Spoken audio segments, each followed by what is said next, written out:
Nama saya Julius Dwi Haryanto. Di sini kebetulan saya mengajar mata pelajaran musik, juga sekaligus sebagai pengajar mata ekstrakurikuler ensemble angklung di SD Santo Belarus, Jakarta. Dan kebetulan saya juga menjabat sebagai kepala sekolah di sini.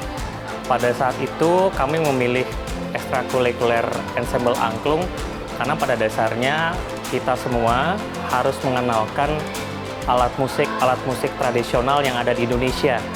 Salah satunya alat musik yang menurut kami cukup mudah dan cukup bisa memperkenalkan alat musik tradisional yang ada di Indonesia. Salah satunya adalah alat musik angklung. Kebetulan kami di SD Santo Belarus punya alatnya. Tapi saat itu beberapa tahun ke belakang alat musik itu tidak ada yang memainkan.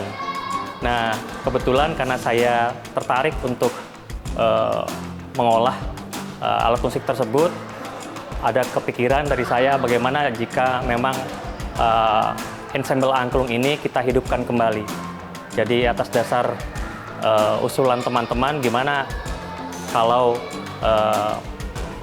alat musik angklung ini kita angkat lagi, baik itu lewat pelajaran musik yang ada di kelas-kelas, dari kelas 3 maupun sampai kelas 6, juga di mata pelajaran atau mata ekstrakurikuler yang ada di sekolah kita. Jadi kita padu-padankan mata pelajaran atau alat musik angklung ini dengan ensemble musik yang ada di kita. Jadi kami lebih menyebutnya sebagai ensemble angklung.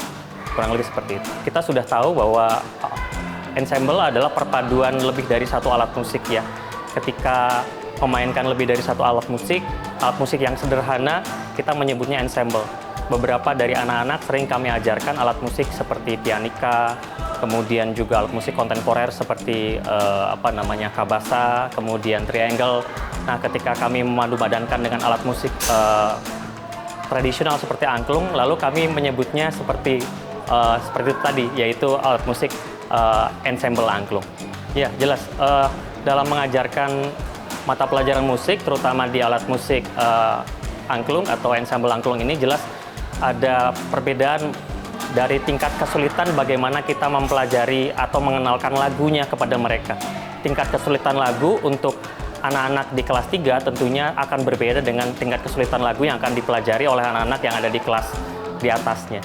Jadi kurang lebih itu pembedanya. Tapi untuk teknik dasarnya menurut saya pada dasarnya sama. Oke.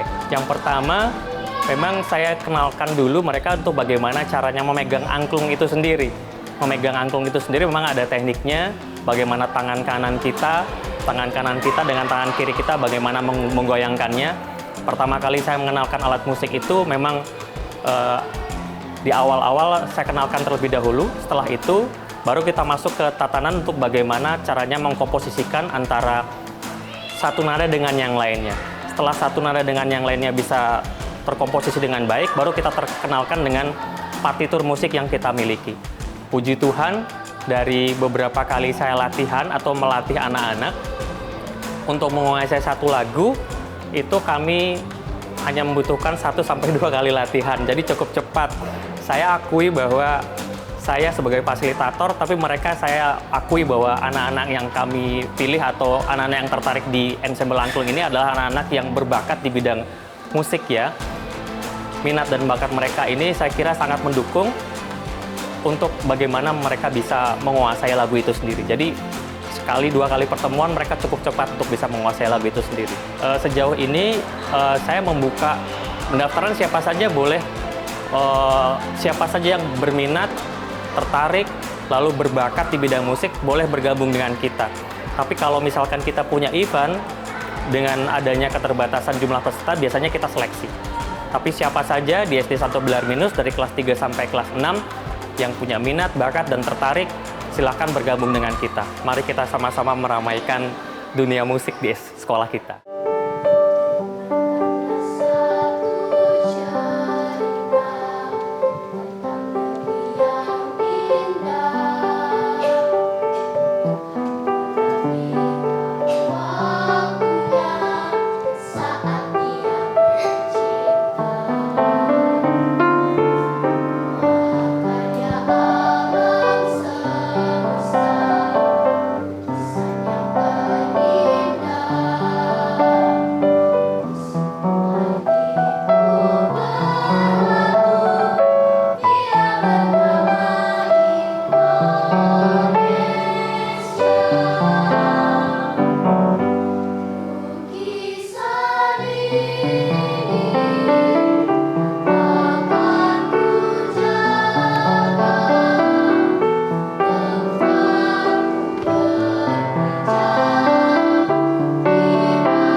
Nama saya Miss Maya. Saya ngajar kelas 3, tapi saya juga nyambi sebagai pendamping pelatih paduan suara. Ya, biasa yang saya dampingi itu dari kelas 3 sampai kelas 6. Ya. Kalau kelas 1, kelas 2 itu juga ada, cuma beda pendamping. Kita biasanya ngajarin nafas, kemudian juga ngajar pembentukan vokalnya begitu. Cuman yang kita ajarkan itu fun sih gitu, karena anak-anak sekarang untuk minat menyanyinya itu tidak seperti dulu sebelum pandemi begitu ya. Oh, kalau seperti itu seperti nafas. Kalau nafas tuh pakai nafas diafragma. Kemudian kalau nyanyi tuh yang simpel kayak kalau nyanyi tuh kayak orang nguap.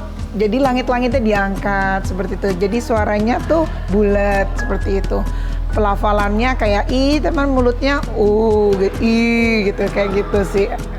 Ya. Biasanya kita kasih challenge ya, kita ada target seperti itu. Kemudian kita juga berkala ada tampil di depan teman-temannya. Jadi biar show apa yang sudah kita kerja keras selama ini ditampilkan begitu. Dipersiapkan ya itu ya, bagaimana pelafalannya, kemudian nafasnya juga, karena kan spesial nih, karena kita tampil di luar.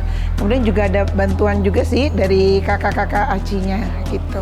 Ini kita latihan sekitar 1 bulan ya. 1-2 bulan ini, karena kita juga di bulan ini juga ada lomba. Jadi memang latihannya lebih banyak dari biasa sih buat ngejar, karena ada target lomba, ada target untuk perform begitu. Seminggu sekali iya. Nah ini jadi kayak kita cari jam yang kosong, kemudian kita latihan lebih dari yang biasanya, bisa 3 kali seminggu seperti itu. Kalau kita seringnya itu tampil mengisi acara pelayanan di gereja. Nah, jadi lagu-lagu gereja. Kalau ini kayak tampil ada lagu daerahnya. Kemudian kalau kita tampil untuk di sekolah gitu, lagu-lagu biasa sih. Genre-genrenya apa? Genrenya lagu-lagu ada yang klasik juga, tapi kebanyakan emang lagu-lagu gereja. Ya.